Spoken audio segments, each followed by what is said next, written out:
The best way to get people interested in you is to be interested in them. And what I found is that that is generally true, but it ignores the realities of status, which is, I'm sure you experience this, but a lot of people come up to you, they're very interested in you, but that doesn't mean that they're gonna make a good first impression on you. It means that you might have compassion for them. It might even mean that you might feel love for them, but it does not mean that you're gonna wanna follow up and spend time with them. Probably you've experienced, I don't wanna follow up with this person and spend time with them, even though I see their sincerity of their interest. No comment. and I've been on both sides of this, right? I've been the person who is just so interested in you. There's a few things that if you just do this before expressing your interest in somebody, changes the whole game. So fun, trust, respect. If you, and this can take 60 seconds or less, can communicate that you are fun, that the person can trust you, and that there is something to respect about you, and then you express your interest in that person, it will completely flip the dynamic on its head. So we can break it down. Please. Fun. There's a ton of ways to handle this, right? You can crack jokes, you can do all sorts of things, but the easiest way to add fun to an interaction is you take the first question that almost everybody asks you, which is, how are you, right? These are the gimmies that we just say, fine, good, how are you? Oh, there's a fire, whatever. And be more enthusiastic than fine. I would always say be better than good. So if somebody comes up to you and they say, how are you doing? You can be fantastic or wonderful or great or ecstatic or electric. And there's a whole separate conversation about how to make this real inside of yourself, because I'm not asking you to paper over anything. I think that was a mistake that I made early in my charisma career of just too much fake it till you make it. Mm-hmm. But if you can genuinely cultivate those feelings and share them, that level of enthusiasm is fun. Crack a joke, you got fun. Okay. Trust. This is a lot of nonverbal stuff, eye contact, body language, the way that you shake someone's hand. But it also comes down to if the person feels like you are trying to get something from them.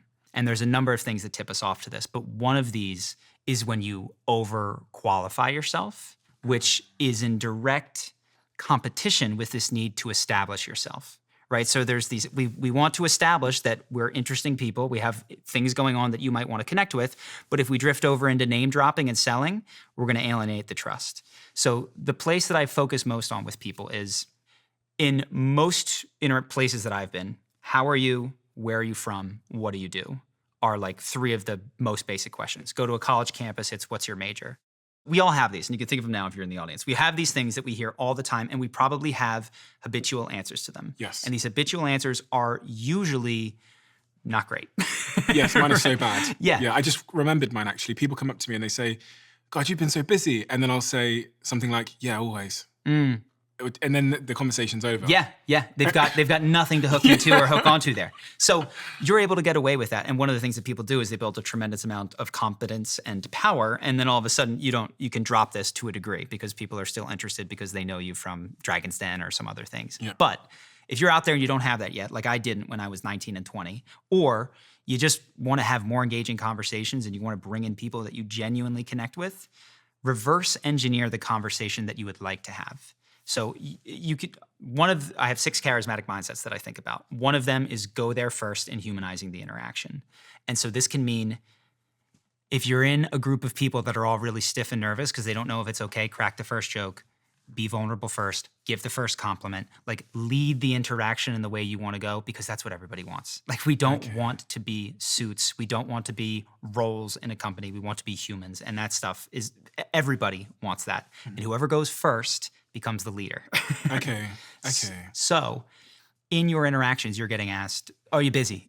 So if you could go there first and do the thing that you're wanting them to do and work that into the answer of how you're busy, or are you busy, that is going to lead the conversation in the direction you want. So as a for instance, I don't know if this is, are you busy? I have been, but one of the things that I've really been struggling with that I haven't figured out yet at this point is, I'm having some relationship issues, or I'm having this or that and the other thing, but like sharing the real thing a level down beneath the surface level stuff that you're tempted to share with people is going there first and making it okay for them to do it. And then you say, what about you? Versus they say, hey, how's it going? You're so busy. You say, oh yeah, man, been busy. How about you? They're just gonna match you. Especially given your power as the leader of the company, they will just match what you do. But if you go there first, you give people permission to go deeper. So a lot of people, for instance, what they might want is the thing that they care about is they care about their job. They love what they do and they're really interested. Or maybe they hate their job and they care more about their free time and their hobbies and the extreme sports that they do. So in these questions of how have you been, what do you do, where are you from, I have a worksheet in our course that helps people walk through what a good answer could be that would leave hooks for the person that is an extreme sports enthusiast or does, have an interest in that particular niche that they're interested in to hook into. But if you were to ask me where I'm from, and let's say that I want to connect with you in a number of different ways, but the thing that I really want you to know is that I have an interesting business. I could say I'm from Philadelphia. And we're done. Oh, cool, I've been to Philadelphia. Or no, my friend's brother went there. Is it cold in Philadelphia? Yeah. This is where we're gonna go. Now we're on weather and sports, which is where most conversations go.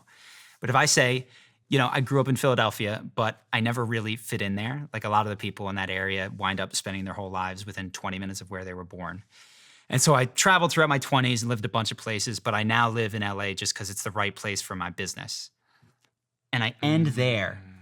The next question that is coming from you is probably, oh, what's your business? Or where did you travel? So if I give you a number of different options to hook into here, you're gonna take the one that you're most interested in. And so what I would try to do in these answers with myself and what I advise people to do is to take the 3 topics that you'd love to talk about. Like you'd love to talk about your travels, you'd love to talk about your business, and you'd love to talk about philosophy or whatever it is.